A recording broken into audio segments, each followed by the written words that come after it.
Alright, so I thought I'd explain a bit more about the Ukraine-Russia situation, because this is something that's obviously very topical right now. This is happening right now, and if you're watching this in 2022, obviously this is just kind of breaking now. And I've got some notes here so I don't forget anything that I want to mention, because there's a lot going on here. So the first thing to remember, and I've said this in a video before, is that what's going on now is a game of chess, global chess game, and the players are the members of the World Economic Forum and various other institutions, and they're playing essentially geo-chess in this way to enact their agenda. The moves they're making in terms of borders being pushed forward and back and various different allegations and things are ultimately moves in this geopolitical chess game. They might look on the surface like they're individual decisions being made by various countries and leaders, but really they're all being made, the decisions by the same group of people, members of the World Economic Forum, the various institutions associated with that, and the young global leaders. This is the name of the group of leaders that are under the control of Klaus Schwab at the World Economic Forum, and they're called young global leaders, and it includes people like Putin, he was one, Zelensky, and a few others. So you've got to remember that no matter which side of the conflict, or any conflict, it seems like is in the wrong or right, the end goal is the agendas are still being moved forward.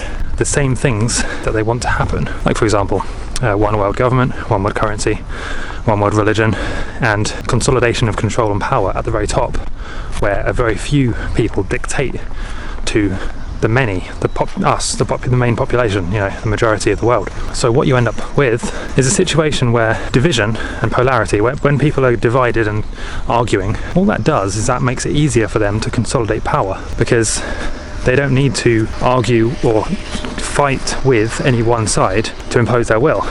All they need to do is get you to fight with each other, get you to divide yourselves into these two sides, so that you pick a side. Let's say Russia versus Ukraine, or left versus right, pro whatever it is versus anti whatever the agenda is. And so what ends up happening is there's propaganda on both sides, and this has been shown to be the case. There ends up being propaganda on both sides, meaning that ultimately, whichever side you pick, you're actually helping and advancing their agenda. You're basically contributing to the chaos that they need in order to create order. That's literally their motto. The Illuminati motto is chaos from order, or order out of chaos. And it's so easy to do. It's so easy to, get obsessed, get drawn into this, and to pick a side. You see one video created by one media company, and you think, oh wow, this shows this Putin to be the bad guy, for example, or you see another one portraying Zelensky as the bad guy in this particular conflict, and you very easily get drawn into it, pick a side, but then you forget that the same people are in control of both sides. This is not some legitimate thing going on. The same people are in control of both sides, and those same people have the same agendas. And it's really a chess game, because I've heard people say things like, oh well, it's different because Putin has thrown the Rothschilds out of Russia and the central bankers and everything. But if you really look into what's happened, most people have not actually done the research on that. Even if you look at what's happened, that he's publicly said that he's thrown the bankers out. He doesn't want a central bank, and what he actually did is, instead of submitting to all of their wills, he paid 20%, or agreed to pay 20%, to one of the main international banks. And if you really look at it, Russia already still have a central banking system, a central bank. And then if you look at the logo, it's an eagle, which is the same logo as, I'm not going to get into the symbology too much here because I don't think it matters at this stage, but the truth is that Russia still has a central bank, which is still controlled and influenced by the same people, the same banking families, the same bloodlines, and right the way back up we go to the top. The same things, the same people are in control. So no matter what Putin has said, publicly or privately, the reality is that the same central banking systems and the same people, bloodlines, are in control. And when you combine that with the fact that Putin was a young global leader under the direct control of Klaus Schwab, he's on board with the agenda, and you might say with the the injection thing that he was against that. Well, he wasn't really against that, because he didn't stop it. He advocated for it, and he allowed it to happen. Over 70 million Russians have taken the treatment, despite the dangers being well known. And so did he really stop that agenda? No, he helped it. He allowed it to happen. And this is what the globalists want. It's for everybody to be treated in that way, jabbed, and for everybody to be on board or picking a side in the supposed conflict.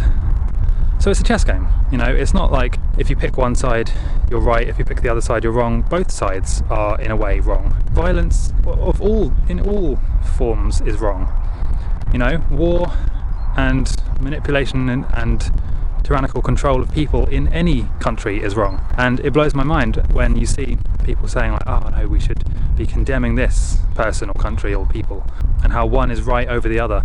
But the truth is, you know, humans are humans. It's ultimately not up to Russians what happens, and it's ultimately not up to Ukrainians or really any of us what happens in these geopolitical chess games. It's down to the leaders. The leaders are the ones who are creating these situations, advancing the war, you know, spending trillions of our own dollars on warfare and advancing their agendas. It's not the Russians, you know, and it's not even really Putin. It's the people in control of Putin and Zelensky and the other world leaders. It's the people in control of them. Basically, as a rule of thumb, if you see them on the public stage, on TV, you know, in interviews, they're not in control. They're the puppets. They're the people who are the faces of the game. They're not the people in control. The people in control are the people you don't see and most people have never heard of.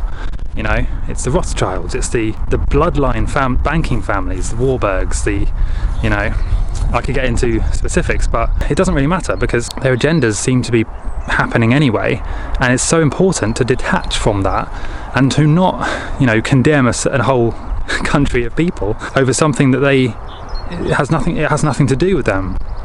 It's, you know, really it's the leaders, the politicians and the people at the top who are creating these situations and trying to divide humanity, to divide us against each other. We need to be bigger than that. So yeah, let me know what you think in the comments, and that's kind of it for now. Just remember, it's a chess game. They want you to be drawn in, obsessed, divided, angry and fearful. So just try and do the opposite of that, basically.